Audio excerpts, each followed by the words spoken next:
Hello guys, this is Aziz Qureshi. Welcome back to my channel being nurse. Last class में हमने discuss किया था hypokalemia के बारे में, और आज हम लोग डिस्कस करने वाले हैं हाइपोकैलेमिया के क्लिनिकल्स क्या क्या देखने को मिलते हैं। ठीक है, कोई पर्सन जो है वो सफ़र कर रहा है हाइपोकैलेमिया से, तो उसमें क्लिनिकल कौन कौन से देखने को मिलेंगे। देखो, अगर मैं हाइपोकैलेमिया के क्लिनिकल्स की बात करूँ तो क्लिनिकल्स में मुझे क्या क्या देखने को मिलेगा। फर्स्ट वन देखो, मुझे देखने को मिलेगा यहाँ पे muscles weakness specially lower limbs, specially lower limbs के अंदर क्या देखने को मिलेगा, हमें मसल्स वीकनेस देखने को मिलेगी। और इस मसल्स वीकनेस पे प्रीवियस एग्ज़ाम में क्वेश्चन आया हुआ है। कौन सी एग्ज़ाम में पूछा गया है? ये क्वेश्चन पूछा गया है आपका ESIC स्टाफ नर्स भिवारी 2010 के अंदर ये क्वेश्चन जो है क्वेश्चन पूछा गया है। क्वेश्चन कैसे पूछा गया है वो देखना।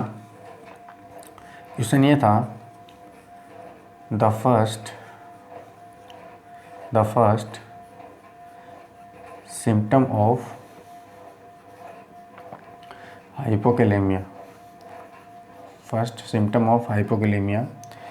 कि हाइपोकैलेमिया का फर्स्ट सिम्टम क्या है।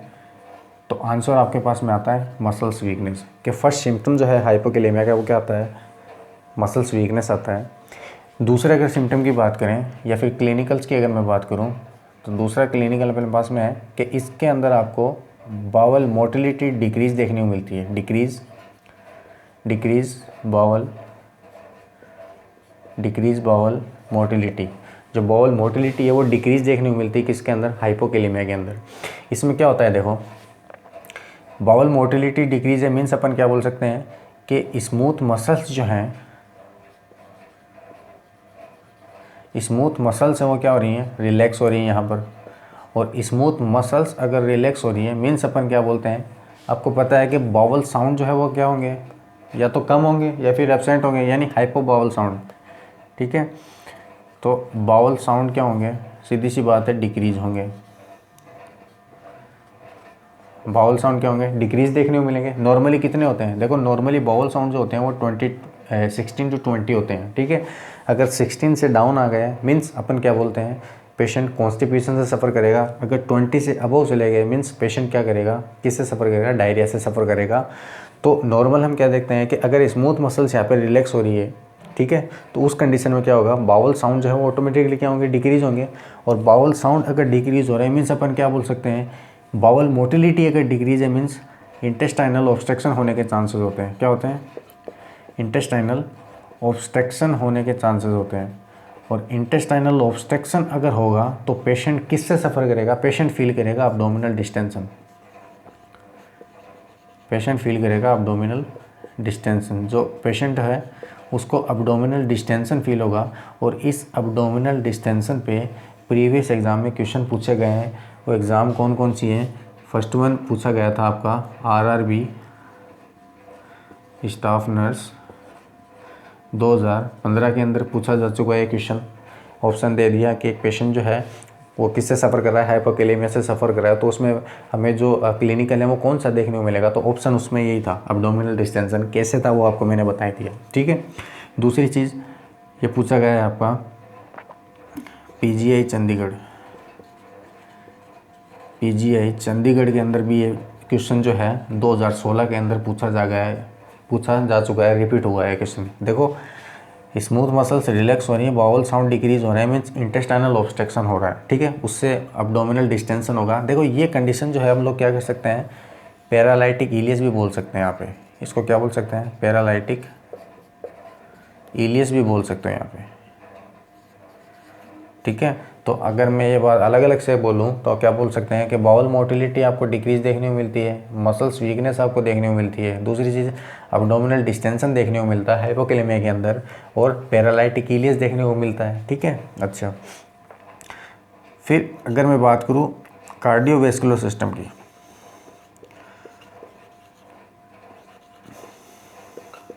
कार्डियोवैस्कुलर सिस्टम की अगर बात करूँ तो उसमें मुझे क्या क्या चीज़ें देखने को मिलेंगी। देखो यहाँ पे देखने को मिलती है आपको दो चीज़ें, दो का मतलब TWO, टी मीन्स एक तो आपको थ्रेडी पल्स देखने को मिलेंगी।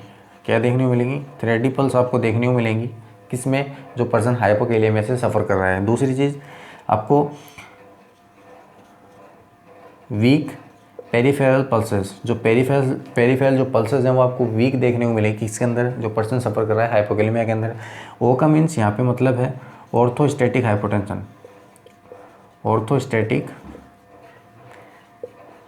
हाइपोटेंशन।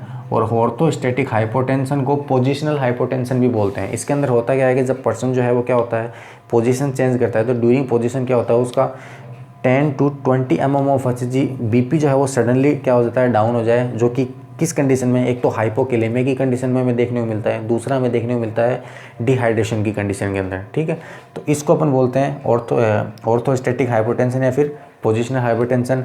तो CVS के अंदर हमें ये देखने को मिलता है क्लिनिकल्स किसके अंदर? जो पर्सन सफ़र कर रहा है हाइपोकैलेमिया से। नेक्स्ट वन,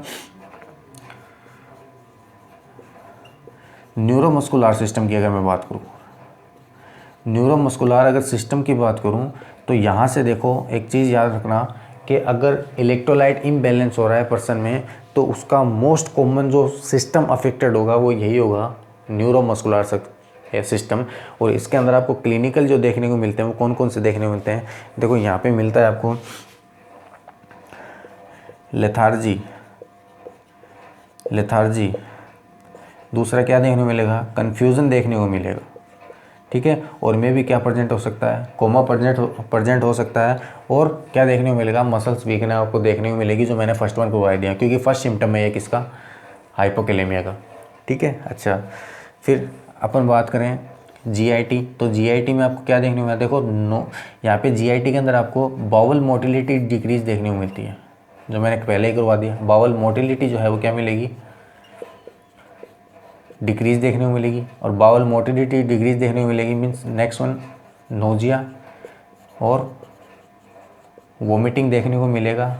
और पैरालाइटिक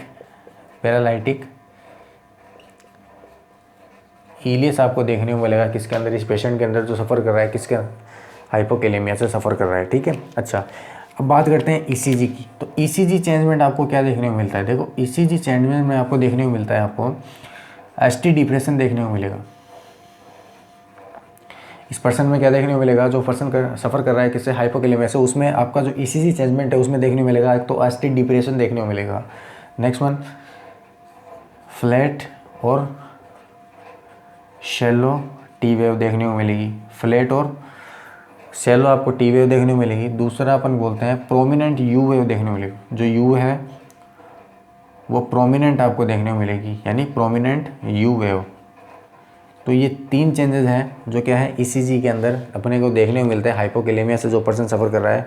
और ये जो क्वेश्चन जो है वो एग्ज़ाम में पूछा गया है। कौन से एग्ज़ाम में? ये पूछा गया है आपका DSSB स्टाफ नर्स 2013 के अंदर ये क्वेश्चन पूछा जा चुका है कि एक पर्सन जो है उसको हाइपोकैलेमिया से सफ़र कर रहा है, उसमें ECG चेंजमेंट आपको क्या देखने को मिलेगा? तो मिलेगा ST डिप्रेशन देखने को मिलेगा, फ्लैट शैलो टी वेव देखने को मिलेगी, प्रोमिनेंट U वेव आपको देखने को मिलेगी। ठीक है, अच्छा अब देखो, अब बात करते हैं हम लोग इंटरवेंशन की, क्योंकि यहाँ पे क्या होता है कि जब हम लोग इलेक्ट्रोलाइट इम्बैलेंस पढ़ते हैं तो मैंने आपको ये चीज़ पहले ही बताई है कि इलेक्ट्रोलाइट इम्बैलेंस जो है उसको 4 स्टेप के अंदर फिनिश करेंगे। 4 स्टेप कौन कौन सी हैं? उसकी डेफिनेशन, उसके कॉजेज़ और उसके क्लिनिकल्स और उसका इंटरवेंशन क्या है। ठीक है, तो इंटरवेंशन में क्या आता है आपका? देखो इंटरवेंशन में क्या करोगे? इंटरवेंशन में पहली बात तो ये है कि जो जो सिस्टम अफेक्टेड हो रहे हैं, जैसे मान के चलो CVS कार्डियोवैस्कुलर सिस्टम अफेक्ट हो रहा था, मैंने बताया क्या क्या चेंजमेंट है। ठीक है, रेस्पिरेटरी में जिसमें आपको सेलो रेस्पिरेशन देखने को मिलेगा। ठीक है, दूसरा GIT सिस्टम जो है वो आपको क्या है? तो ये जो सिस्टम है, और दूसरा न्यूरोमस्कुलर सिस्टम जो है वो भी क्या होता है? अफेक्टेड होता है। तो आपको ये जो सिस्टम जो है, ये सिस्टम आपको क्या करना है? मॉनिटर करने हैं। समझ में आया? किसके अंदर? हाइपोकैलेमिया के पेशेंट के अंदर। एक तो CVS, रेस्पिरेटरी और GIT और न्यूरोमस्कुलर सिस्टम जो है उनको आपको क्या करना है, मॉनिटर करना है। देन आपको क्या करना है, ओरल पोटेशियम सप्लीमेंट देना है। ओरल पोटेशियम सप्लीमेंट देना है। तो ओरल पोटेशियम आप सप्लीमेंट दोगे तो आपको ध्यान में क्या चीज़ रखनी है, देखो ध्यान में ये चीज़ रखनी है आपको कि ओरल पोटेशियम जो है वो क्या करता है, गैस्ट्रिक इरिटेशन कॉज करवाता है। क्या करवाता है, गैस्ट्रिक इरिटेशन कॉज करवाता है। इसलिए क्या होता है, गैस्ट्रिक इरिटेशन होगा मीन्स मे बी नोजिया और देन में भी वोमिटिंग होने के चांसेस होते हैं। तो उस कंडीशन में हमें क्या करना है, कभी भी हमें जो ओरल पोटेशियम जो सप्लीमेंट है ये आपको कभी भी एम्प्टी स्टोमक नहीं देना है। क्या नहीं करना, एम्प्टी स्टोमक नहीं देना, बिकॉज एम्प्टी स्टोमक में क्या होगा, जो पोटेशियम सप्लीमेंट जो है वो क्या करेगा, गैस्ट्रिक इरिटेशन कॉज करेगा, जिसकी वजह से नोजिया और वोमिटिंग अराइज हो सकती है। ओके, चलिए दूसरी चीज़ आपको क्या ध्यान में रखना है कि ओरल पोटेशियम सप्लीमेंट जो है उसका जो टेस्ट होता है, इसका जो टेस्ट है वो क्या होता है, अनप्लीजेंट टेस्ट होता है। अनप्लीजेंट क्या होता है, इसका टेस्ट होता है। इसीलिए इसको किसके साथ में देना है आपको, इसको जूस के साथ में या फिर अदर कोई लिक्विड है उसके साथ में आपको पेशेंट को प्रोवाइड करना है। ठीक है, टेस्ट जो क्या होता है इसका अनप्लीजेंट टेस्ट होता है। उसके लिए आपको क्या करना है कि पोटेशियम जो सप्लीमेंट है उसको आपको क्या करना है, जूस के साथ में दे दो या फिर अदर कोई लिक्विड है उसके साथ में दे दो। ठीक है, अच्छा एक फिर नेक्स्ट वन क्या करते हैं, IV इन्फ्यूज़न देते हैं। IV इन्फ्यूज़न के थ्रू हम क्या करते हैं, पोटेशियम जो है उसको क्या करते हैं, इन्फ्यूज़ करते हैं। लेकिन ध्यान में क्या रखना है, IV इन्फ्यूज़न जो है उसको कभी भी क्या नहीं करना है, IV पुश नहीं करना पोटेशियम को। जो पोटेशियम जो है उसको कभी भी IV पुश नहीं करना और सबकुटेनियस या फिर IM नहीं देते। ठीक है, उसका मतलब उसके पीछे रीज़न क्या है कि IV जब आप पुश करते हो तो उसके वजह से क्या होगा, पेशेंट को क्या होगा, कार्डियक डिसअरिथमिया होने के चांसेस होते हैं। क्या होते हैं, कार्डियक डिसअरिथमियाज होने के चांसेस होते हैं। इसीलिए हम लोग कभी भी क्या नहीं करते, IV पुश नहीं करते, किसको, पोटेशियम को। अच्छा, फिर नेक्स्ट वन अपन क्या बोल सकते हैं कि IV इन्फ्यूज़न आपको करना है तो आपको क्या करना है, इन्फ्यूज़न डिवाइस के थ्रू ही आपको क्या करना है, इन्फ्यूज़न करना है। क्या करना है, इन्फ्यूज़न डिवाइसेस जो होते हैं उन डिवाइसेस को आपको काम में लेना है, आपको IV पुश नहीं करना है। ठीक है, ओके। नेक्स्ट वन अपन क्या बोलते हैं कि जब भी आप क्या कर रहे हो, IV आप पोटेशियम जो है उसको क्या कर रहे हो, इन्फ्यूज़ कर रहे हो, तो सॉल्यूशन जो होना चाहिए वो कितना होना चाहिए कि 1 मिली इक्विवेलेंट पर 10 ml में क्या होना चाहिए, पोटेशियम जो है वो क्या होना चाहिए, मिक्सअप होना चाहिए। ठीक है, सॉल्यूशन जो है वो प्रिपेयर करोगे तो क्या होना चाहिए, पोटेशियम कितना होना चाहिए, 1 मिली इक्विवेलेंट पर 10 ml के अंदर होना चाहिए, इससे ज़्यादा नहीं होना चाहिए। ठीक है, इन्फ्यूज़ आपको किस रेट से करना है, तो देखो इन्फ्यूज़ आपको करना है 5 to 10 milliequivalent per hour की रेट से आपको क्या करना है, इन्फ्यूज़ करना है। और मैं भी अगर ये बोला जाए कि मैक्सिमम कितना कर सकते हो, तो मैक्सिमम आप कर सकते हो 10 to 20 milliequivalent per hour. आप क्या कर सकते हो, मैक्सिमम जो है वो क्या कर सकते हो, प्रोवाइड करा सकते हो। नॉर्मली कितना होता है, 5 to 10 milliequivalent per hour की रेट से आपको देना है, बट एक्सीड अगर करना चाहो तो 10 to 20 हो सकता है। बट ध्यान ये रखना है कि अगर 10 से अबोव अगर जा रहा है तो पेशेंट को आपको किस पे रखना है, कार्डियक मॉनिटर के ऊपर आपको क्या करना है, पेशेंट को रखना है। किस पे रखना है, कार्डियक मॉनिटर पे आपको पेशेंट को रखना है। कब, जब 10 मिली इक्विवेलेंट पर आवर से आप क्या ज़्यादा क्या कर रहे हो, पोटेशियम जो है उसको क्या करो, इन्फ्यूज़ करने हो। अब इन्फ्यूज़ करने से पहले आपको क्या करो, जो बैग आता है जिसके अंदर इन्फ्यूज़न जो सॉल्यूशन है वो क्या होता है, प्रिपेयर होता है, उसको आपको इन्फ्यूज़ करने से पहले क्या करना है, वेरी वेल आपको उसको शेक करना पड़ता है। ठीक है, उसको घुमाना पड़ता है, रोटेट करना पड़ता है। रोटेट करो और उसको क्या करो, इन्वर्ट करो। उसको क्या करना पड़ता है, रोटेट करना है और इन्वर्ट करना है, ताकि पूरा जो पोटेशियम जो है वो क्या हो, पूरे सॉल्यूशन अंदर क्या हो, इक्वली मिक्सअप हो जाए, एज ए बोलस ना हो। तो आपको ये भी पता है कि पोटेशियम सप्लीमेंट जो है, इन्फ्यूज़न जो है उसको कभी भी एज ए बोलस नहीं देते, एज ए बोलस उसको नहीं देना चाहिए। लेसन आपको ध्यान ये रखना है कि IV जो साइट है उस IV साइट पे आपको क्या करना है, नज़र रखनी है, उसका ध्यान देना है, क्योंकि पोटेशियम क्या करवा सकता है वहाँ पे, फ्लेबाइटिस की कंडीशन जो है वो क्या करवा सकता है, कॉज करवा सकता है। तो आपको ध्यान ये रखना है कि अगर इन कंडीशनों वहाँ पे फ्लेबाइटिस की कंडीशन अराइज हो रही है तो आपको सडनली क्या करना है, जो इन्फ्यूज़न आप कर रहे हो पोटेशियम इन्फ्यूज़न, उसको क्या कर देना है, स्टॉप कर देना है, ठीक है। फिर लास्ट वन जो अपने पास में है वो ये है कि उसका इनपुट एंड आउटपुट चार्ट जो है उस चार्ट को क्या करना है, आपको रिकॉर्ड करना है, मेंटेन करना है, ठीक है। तो ये अपना था हाइपोकैलेमिया। और क्लास अगर पसंद आए तो लाइक और सब्सक्राइब जरूर करना। Thank you.